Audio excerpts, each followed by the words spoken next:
नमस्कार। कहा जाता है सत्ता और संबंध में 36 का आंकड़ा होता है। जहां सत्ता है वहां संबंध नहीं टिकेगा।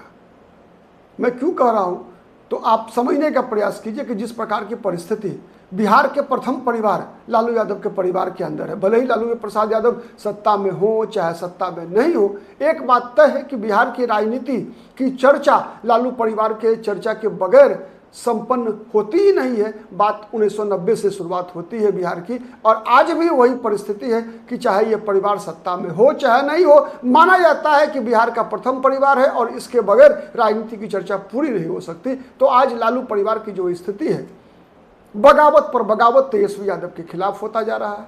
और ये कोई पहला परिवार है ऐसा नहीं है। आपको याद होगा सबसे देश का सबसे मजबूत परिवार गांधी परिवार के अंदर भी आपको याद होगा कि जब संजय गांधी के निधन के बाद मेनका गांधी को अपने दुधमुहे बच्चे के साथ परिवार छोड़कर बाहर जाना पड़ा। महाराष्ट्र में सबसे बड़ा ताकतवर परिवार देखिए बाला साहब ठाकरे का परिवार। बाला साहब ठाकरे के परिजनों में केवल उद्धव ठाकरे का ही नाम याद आता होगा। इसके अलावे जितने भी परिवार के यहाँ तक कि बाला साहब ठाकरे के पुत्र का नाम कोई जानता नहीं है। ऐसा नहीं कि वो राजनीति में आना नहीं चाहते थे, राजनीति में थे नहीं, बल्कि आप पता कर लीजिए कि उद्धव ठाकरे और उद्धव ठाकरे के भाई और उनके बच्चों के बीच क्या संबंध है, आपको एहसास हो जाएगा। तमिलनाडु में द्रविड़ मुनेत्र कड़गम एम करुणानिधि के परिवार में कनिमोई स्टालिन एक साथ, दूसरे तरफ एम के अलागिरी, क्या स्थिति है पता कर सकते हैं। मुलायम सिंह यादव का परिवार उत्तर प्रदेश, ऐसे सैकड़ों परिवार हैं। तो बिहार के लालू यादव के परिवार में यदि ऐसा हो रहा है तो इसमें कोई आश्चर्य की बात नहीं है। लेकिन आज इस वीडियो में मैं एक सवाल आपसे करना चाहता हूं कि अगर जिस प्रकार की परिस्थिति बन रही है कि तेज प्रताप यादव आज से 5 महीना पहले परिवार से निकाल दिए गए, पार्टी से निकाल दिए गए, अपनी अलग पार्टी बना ली, पार्टी को चुनाव चिन्ह भी मिल गया, ब्लैक बोर्ड चुनाव चिन्ह मिला है। लगातार अब तेज प्रताप यादव कुछ दिन की चुप्पी के बाद लगातार तेजस्वी यादव पर हमलावर है। मीसा भारती उसी समय से मौन व्रत पर है। माना जाता है कि मीसा भारती का भी संबंध तेजस्वी यादव के साथ ठीक ठाक नहीं है। अब रोहिणी आचार्य अपना अलग सुर अलापना शुरू कर दिया है तेजस्वी यादव के चाणक्य संजय यादव के बहाने। जिस प्रकार का रोहिणी आचार्य ने जिस प्रकार से तेजस्वी यादव को घेरने का प्रयास किया है, उसके बाद याद कीजिए राष्ट्रीय जनता दल के राष्ट्रीय कार्य समिति की बैठक, और उसमें याद कीजिए राबड़ी देवी का भाषण। तेज प्रताप यादव के लिए जो भावनाएं हिलकोड़े मार रही थी राबड़ी देवी के शब्दों में, उन शब्दों को आप अगर गौर करेंगे तो कहीं ना कहीं ये बातें स्पष्ट होकर निकलेगी आपको कि परिवार के अंदर बहुत बड़ा बखेरा है। कई राजनीति के जानकार तो ये भी कहते हैं कि तेज प्रताप यादव को पार्टी से निकालने की जो घोषणा लालू यादव के ट्विटर हैंडल से किया गया था, वो पोस्ट लालू यादव ने किया ही नहीं था। कहा तो यह भी जाता है कि तेज प्रताप यादव के फेसबुक हैंडल से, पेज से जो पोस्ट किया गया था अनुष्का यादव के बारे में, वो भी तेज प्रताप यादव ने नहीं किया था। आपको याद होगा तेज प्रताप यादव ने पहले इस बात से इनकार किया था कि उन्होंने आरोप लगाया था कि उनका हैक कर लिया गया है पहले, फिर बाद में खैर पलट गए थे। सच्चाई क्या है जांच का विषय है, जांच कौन करेगा, किसको पड़ी है। लेकिन हम एक राजनीतिक विश्लेषक होने के रूप में, राजनीतिक जानकार होने के रूप में यदि विषय को अगर एक दूसरे से जोड़ने का प्रयास करेंगे, लोकसभा चुनाव के दौरान मीसा भारती के साथ जिस प्रकार का व्यवहार हुआ था, भाई वीरेंद्र को आगे करके तेजस्वी यादव के ग्रुप के लोगों ने मीसा भारती को नीचा दिखाने का प्रयास किया था। उसके बाद तेज प्रताप यादव का परिवार से निष्कासन, पार्टी से निष्कासन, और फिर रोहिणी आचार्य का संजय यादव पर हमला, और फिर संजय यादव पर हमला करने के बाद फिर माफी मांगने के अंदाज में यह स्वीकार करना कि नहीं रोहिणी आचार्य से गलती हुई, और उसके फिर कुछ ही देर के बाद आरजेडी को अनफॉलो करना, तेजस्वी यादव को अनफॉलो करना सोशल मीडिया में, ये सब चीजें किस तरफ इशारा करती है? अगर हम मोटे तौर पे निष्कर्ष के रूप पे अगर निकालने का प्रयास करें तो एक ही बात निकल कर आती है कि परिवार के अंदर सत्ता का संघर्ष है। रोहिणी आचार्य ने तो स्पष्ट लिखा है कि मेरा कोई स्वार्थ नहीं है। मैंने एक पुत्री बेटी के रूप में और एक बहन के रूप में अपनी भूमिका निभाने का प्रयास किया है। उन्होंने वो फोटो भी शेयर किया जब वो पिता को अपनी किडनी देने के लिए सिंगापुर के अस्पताल में जा रही थी, बेड रिडन थी। तो एक भावनात्मक पोस्ट है। तो ये भावना जो अभी क्या अंदर है, क्या वो शब्दों के रूप में बाहर भी निकल कर आएगा? क्या तेज प्रताप यादव को रोहिणी आचार्य का साथ मिलेगा?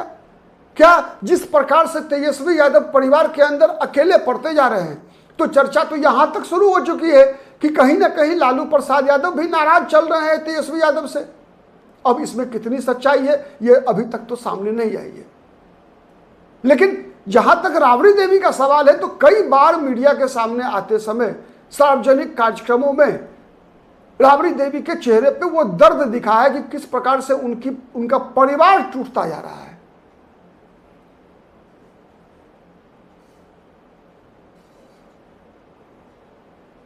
किस प्रकार से राबड़ी देवी का परिवार टूटता जा रहा है, ये राबड़ी देवी के शब्दों को याद कीजिए आप। जब राष्ट्रीय अधिवेशन में राबड़ी देवी जो आरजेडी की थी, उसमें उनके शब्द क्या थे कि किस परिवार में भाई भाई के बीच नहीं होता है। उस मतलब एक भावनात्मक बयान था, जैसे लग रहा था जैसे कि राबड़ी देवी की आत्मा रो रही है। उसके बाद माना यह जा रहा है कि आरजेडी में अब कंप्लीट एक छत्र राज हो चुका है तेजस्वी यादव का, और शायद तेजस्वी यादव लालू यादव की भी नहीं सुनते, ऐसी भी चर्चा चल रही है। मैं केवल दो सवाल आप दर्शकों के सामने भी रखता हूं, ठीक है, कि देखिए रोहिणी आचार्य की जो स्थिति है, मैंने पहले भी कई बार अपने दर्शकों से यह सवाल किया है, आपसे सवाल किया, फिर मैं ये सवाल दोहरा रहा हूं कि आप एक बात सोच कर बताइए कि लालू यादव के परिवार में लालू यादव को 7 बेटी 2 बेटा, बड़ा बेटा तेज प्रताप यादव। मैं कोई राजनीति की बात नहीं कर रहा, मैं सामान्य बिहारी परिवार की बात कर रहा हूं। निश्चित है यह बात तय रही होगी कि तेज प्रताप यादव और तेजस्वी यादव के आने का इंतजार करते करते 7 बहनें हुई थी, इसमें कोई दो मत नहीं होगा। आप स्वीकार करते होंगे अधिकतर लोग, मेरा जो आरजेडी के नेता कार्यकर्ता कैडर नहीं होंगे ये के अलावे और सब लोग स्वीकार करेंगे, और आरजेडी से जुड़े हुए लोग भी होंगे, उनकी आत्मा जरूर कह रही होगी। तो एक चीज बताइए कि तेज प्रताप यादव को ठीक है पार्टी से निकाल दिया, मान लिया आपकी बात, परिवार से निकाल देना कि आज के बाद कोई संबंध नहीं संभव है जब तक कि उसके पीछे कोई बड़ी ताकत न लगी हो।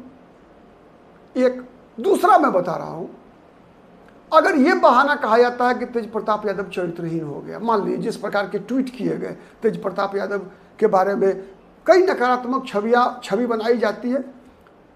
दुनिया में कोई दूध का धुला नहीं होता है, हर व्यक्ति के अंदर सकारात्मक और नकारात्मक ताकतें होती है, ऊर्जा होती है, हर व्यक्ति के अंदर मेरिट्स और डिमेरिट्स होते हैं, हर के अंदर गुण और अवगुण दोनों होते हैं। लेकिन एक बात तो मानेगा ना कि तेज प्रताप यादव धार्मिक प्रवृत्ति का व्यक्ति है,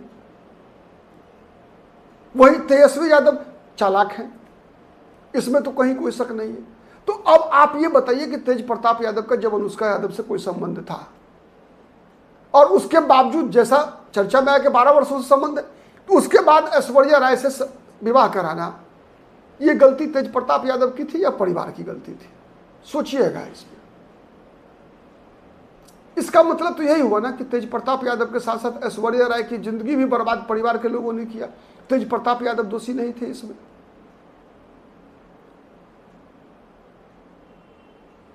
तो फिर जब तेज प्रताप यादव दोषी नहीं थे, तो फिर तेज प्रताप यादव को बलि का बकरा क्यों बनाया गया?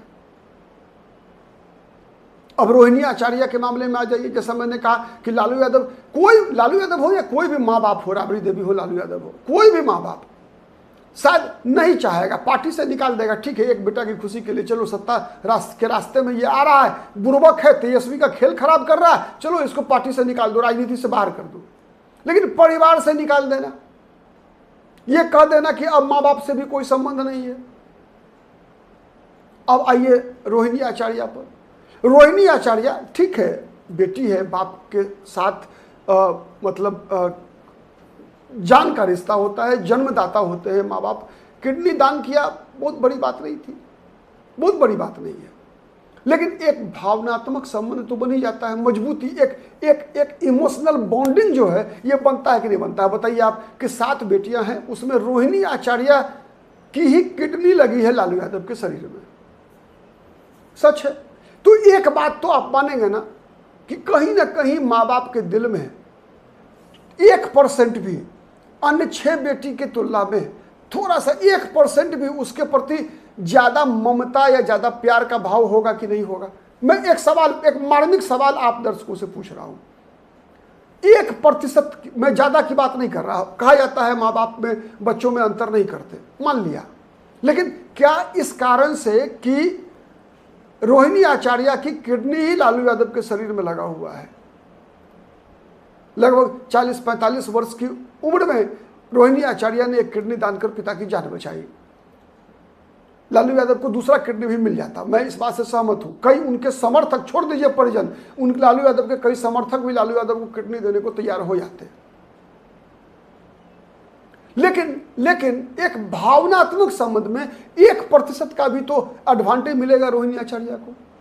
और अब रोहिणी आचार्य ने जब ऐसा ट्वीट किया होगा, या संजय यादव को ही निशाना बनाकर तेजस्वी यादव को ही घेरा होगा, कुछ तो दर्द रहा होगा या नहीं रहा होगा, ये बताइए आप। कुछ तो कारण रहा होगा कि नहीं रहा होगा। और एक बात तो तय है कि रोहिणी आचार्य इतनी बेवकूफ तो है नहीं कि तेजस्वी यादव के बदले मुख्यमंत्री की कुर्सी मांग ली होगी। इतना मानते हैं ना कि तेजस्वी यादव के मुख्यमंत्री पद की उम्मीदवारी रोहिणी आचार्य ने छीनने का प्रयास नहीं किया होगा, चाहे वो रोहिणी आचार्य हो, चाहे वो तेज प्रताप यादव हो, इन लोगों ने। तो फिर ऐसी कौन से कारण हैं जिन कारणों से रोहिणी आचार्य ने इतना बड़ा कदम उठाया। और कहा जाता है कि राबड़ी देवी इस बात से लगातार दुखी रह रही हैं कि जिस प्रकार से मीसा भारती, पहली बेटी, याद कीजिए मीसा भारती का पोजीशन क्या है, 9 बच्चों में सबसे बड़ी मीसा भारती, ठीक है। दूसरे नंबर पर सबसे दो बेटा, बड़ा बेटा तेज प्रताप यादव। अब सबसे दुलड़ी, सबसे प्यारी बेटी रोहिणी आचार्य। इन तीनों के साथ व्यवहार एक जैसा। आप अनुमान लगा लीजिए कि मां कब तक चुप रह सकती है। तो एक सवाल अंतिम में पूछ रहा हूं कि यदि राबड़ी देवी भी इन तीनों के साथ, चूंकि सत्ता वाले परिवार में कभी भी कुछ भी हो सकता है। आपने देखा है मुलायम सिंह यादव को, आपने देखा है एम करुणानिधि को एक पक्ष लेते हुए अंत में थक कर किसी न किसी बच्चे के पक्ष में आ जाता है माँ बाप भी। तो यदि अब तक तो दिख रहे हैं तेजस्वी यादव के पक्ष में, आज जो स्थिति है कि लालू यादव, राबड़ी देवी दोनों तेजस्वी यादव के साथ हैं। मैं एक गैर राजनीतिक सवाल पूछ रहा हूं आपसे।